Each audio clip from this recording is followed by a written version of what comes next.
Very good evening to all of you students. Today we will discuss about remaining part of addition of carbon carbon multiple bond. क्या पढ़ रहे थे हम? Alkene और alkyne का example पढ़ रहे थे। इसमें हम क्या देखे थे? एनर्जी प्रोफाइल डायग्राम देखे थे। ठीक है, अब यहाँ पर देखिए अगर आपको ये क्वेश्चन पूछता है कि tertiary carbocation is more stable then primary carbocation and tertiary carbocation is more faster and stable then क्या है? Primary carbocation.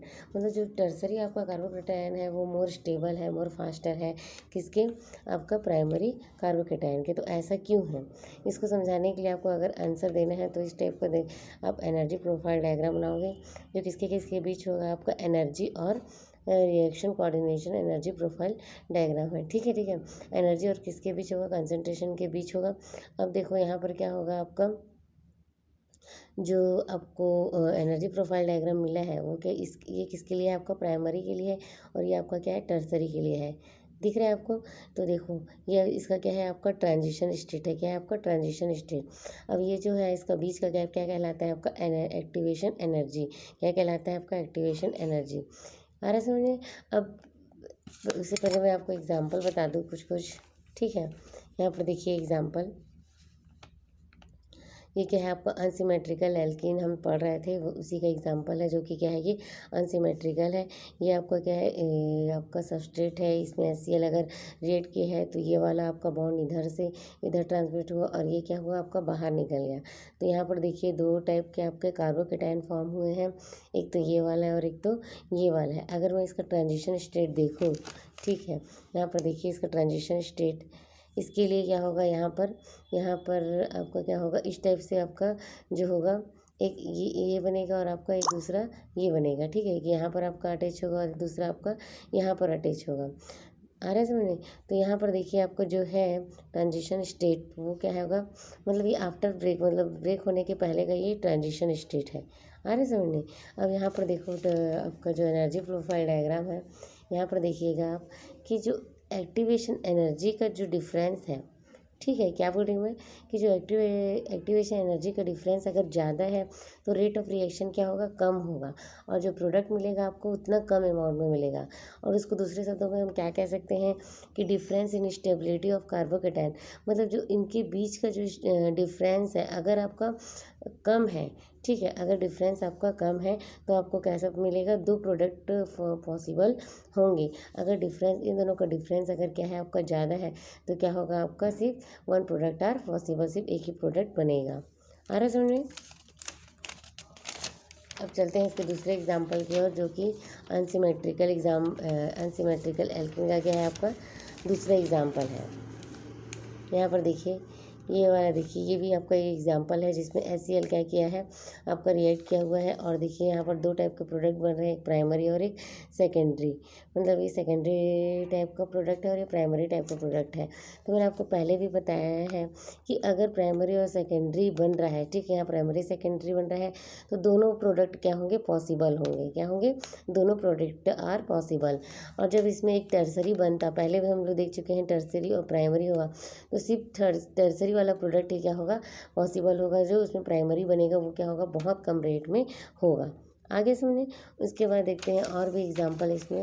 ये वाला भी देखिए आप लोग, ये भी अनसिमेट्रिकल एल्कीन का आपका एग्जांपल है।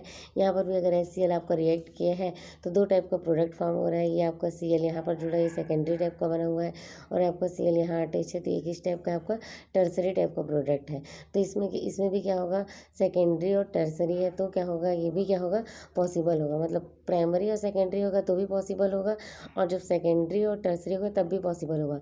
पर जब टर्सरी और प्राइमरी होगा तो प्रोडक्ट सिर्फ एक ही जो होगा वो पॉसिबल होगा। आ रहा समझ में? उसके बाद हम देखते हैं और एग्जांपल कुछ कुछ।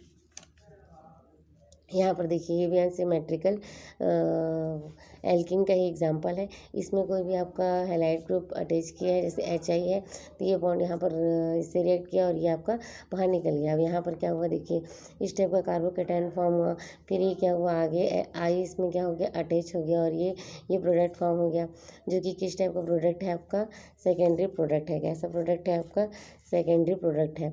अब यहीं पर देखिए इसका और दूसरा फॉर्म क्या हुआ, इस टाइप का ट्रांजिशन स्टेट में मतलब ये कार्बोकेटाइन बना, तो ये आई के साथ जब रिएक्ट करेगा तो ये वाला प्रोडक्ट फॉर्म बनेगा जो कि कैसा है, टर्सरी कार्बोकेटाइन है। तो जो अब मैं पहले बताई हूँ, अगर सेकेंडरी और टर्सरी बने तो कौन सा वाला मेजर होगा, आपका टर्सरी वाला मेजर होगा। आ रहा समझ में। और यहाँ पर भी देखिए आप, ये वाला भी एग्जाम्पल, यहाँ पर भी क्या होगा, SBr आपका रिएक्ट करेगा तो ये दो प्रकार के आपका कार्बोकेटाइन फॉर्म होगा, एक इस टाइप का और एक इस टाइप का। और तो जब वो आपका Br के साथ रिएक्ट कर लेगा तो ये प्रोडक्ट फॉर्म होगा। ये टर्सरी प्रोडक्ट है आपका, ये सेकेंडरी प्रोडक्ट है, तो मेजर क्या होगा आपका, टर्सरी प्रोडक्ट होगा। ठीक है। अब कुछ चीज़ें इसमें इंपॉर्टेंट है, उसको आपको जानना ज़रूरी है कि सेम अगर ये जो एग्जांपल आपने देखा है, ठीक है, अगर क्या हो इसमें आप ध्यान से देखोगे तो इसका जो मॉलिक्यूलर है वो क्या है, सेम है। ठीक है, सिर्फ क्या है उसमें मॉलिक्यूलर का जो फॉर्मूला है वो सेम है, पर इसमें जो एटम का अरेंजमेंट है वो क्या है आपका, डिफरेंस है। आ रहा है समझ में। एटम का जो अरेंजमेंट है वो क्या है, डिफरेंस है। तो difference this isomer is known as constitutional isomer. ठीक है, मीन्स यहाँ पर क्या है आपका जो आइसोमर बना उसे हम क्या बोलेंगे, कॉन्स्टिट्यूशनल आइसोमर बोलेंगे। आ रहे समझ में। अब जो molecular formula are same and two products are form, one is major and another is minor, तो this process is known as रेजियो selective.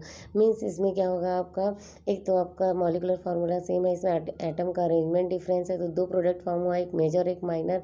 ठीक है, तो इस टाइप का प्रोसेस आपका क्या कहलाता है, रेजियो सेलेक्टिव प्रोसेस कहलाता है।